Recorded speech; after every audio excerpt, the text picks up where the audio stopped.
एक दिन में सिर्फ 24 घंटे होते हैं और उन्हीं 24 घंटों में यूपीएससी की प्रिपरेशन, कॉलेज का काम और घर का काम सब मैनेज करना पड़ता है। कभी लगता है कि टाइम है ही नहीं, लेकिन सच ये है कि टाइम मिलता नहीं, निकालना पड़ता है। तो आज मैं आपको दिखाऊंगी मेरी रियलिस्टिक 7 AM to 7 PM की लाइफ। कोई फेक रूटीन नहीं, कोई परफेक्ट डे नहीं, बस एक नॉर्मल सीरियस एस्पिरेंट की रियल लाइफ।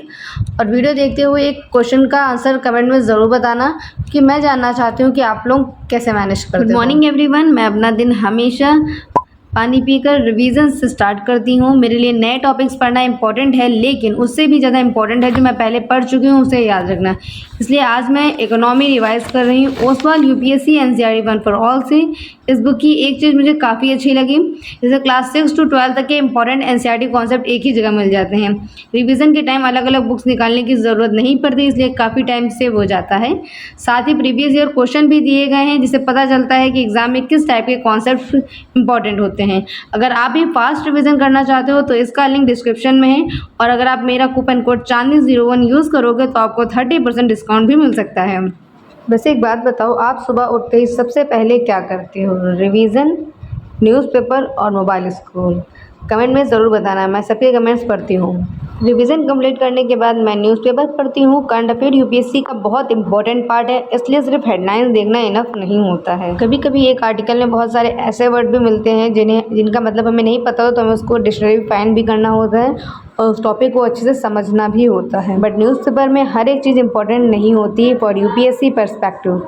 अब ब्रेकफास्ट का टाइम है, अगर बॉडी को एनर्जी नहीं मिलेगी तो पढ़ाई में फोकस भी नहीं बनेगा, इसलिए हेल्दी ब्रेकफास्ट मेरे रूटीन का सबसे इम्पॉर्टेंट पार्ट होता है। ब्रेकफास्ट करने के साथ मैंने चेक किया अपना सिलेबस।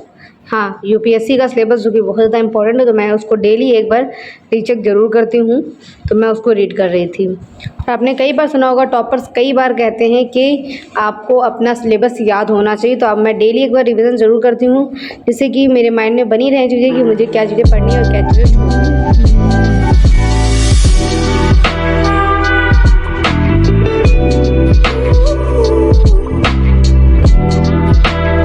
10 से 11 मेरा हाउस वर्क का टाइम होता है। कभी रूम को क्लीन करना, कभी स्टडी टेबल को अरेंज करना, कभी घर के छोटे मोटे काम। पहले मुझे लगता था कि ये सब मेरा स्टडी टाइम वेस्ट कर देते हैं, लेकिन अब समझ आया है कि रिस्पॉन्सिबिलिटी से भागना सोल्यूशन नहीं होता है, उन्हें मैनेज करना ही एक रियल डिसिप्लिन है।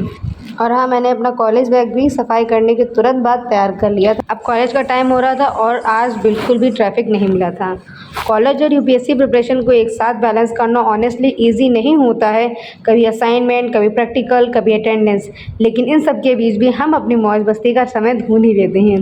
लेकिन जितना टाइम कॉलेज में मिलता है मैं ट्राई करती हूँ कि उसका बेस्ट यूज़ करूँ। मेरी सारी क्लासेस हो चुकी हैं और अब मैं घर जा रही हूँ। और भाई आज घर में बने थे छोले भटूरे, ये तो सभी का फेवरेट होता है। घर में पढ़ाई करने के यही फ़ायदा है कि आपको खाना बहुत अच्छा मिलता है, मतलब काफ़ी अच्छा मिलता है। और बाकी अगर आप हॉस्टल से हम तैयारी करते हैं तो आपको मेस का खाना खाना पड़ता है, उसकी कंडीशन तो सभी लोग जानते ही हैं।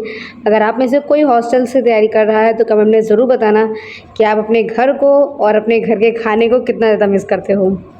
खाना खाने के बाद मैंने रेस्ट किया और थोड़ा सा उसके बाद सो भी गई थी। मुझे याद नहीं मैं कितनी देर एग्जैक्टली सोई थी, पर उसके बाद उठने के बाद मैंने रिवाइज़ किया और अपनी लाइव क्लास करने बैठ गई थी, क्योंकि 5 बजे मेरी लाइव क्लास होती है। अगर आप लोग भी इस बैच से पढ़ रहे हो तो आपको पता होगा कि इसमें 5 बजे इसमें लाइव क्लास होती है। तो डेली तो इसमें लाइव क्लास होती है, बट आज सर को शायद कहीं बाहर जाना था, तो सर ने आज लाइव क्लास नहीं दी थी, रिकॉर्डेड क्लास दी थी अराउंड 40 to 50 मिनट्स की। कहने को है कि क्लास 50 मिनट्स की है, बट ये रिकॉर्डेड क्लास है तो हम इसे स्टॉप करके लिखेंगे। तो मुझे लगता है मेरा 1 hour to 130 मिनट्स इसमें जा सकता है। बट क्योंकि इसमें नोट्स बनाने वैसे लाइव होती है तो हम सोचते हैं कि इसको हम बाद में नोट्स कंप्लीट कर लेंगे, बट हम रिकॉर्डेड में साथ के साथ नोट्स बना के कंप्लीट करना है मुझे। वैसे मैंने क्लास स्टार्ट की थी 5:05 पर, बट अभी क्लास कंप्लीट हो चुकी है और अभी 6:12 हो रहा है। तो अब मैं जा रही हूँ छत पे, थोड़ी देर छत पे टहलूँगी, पेड़ों को पानी दूँगी और उसके बाद मैं दोबारा नेक्स्ट क्लास करने बैठूँगी। बस दोस्तों, ये था मेरा 7 AM to 7 PM routine. Perfect routine से ज़्यादा इंपॉर्टेंट है कंसिस्टेंट रूटीन। और मुझे एक और चीज़ कमेंट में ज़रूर बताना, आप दिन में कितने घंटे ऑनेस्टली पढ़ पाते हो। मैं देखना चाहती हूँ कि मेरी ऑडियंस का एवरेज स्टडी टाइम कितना है।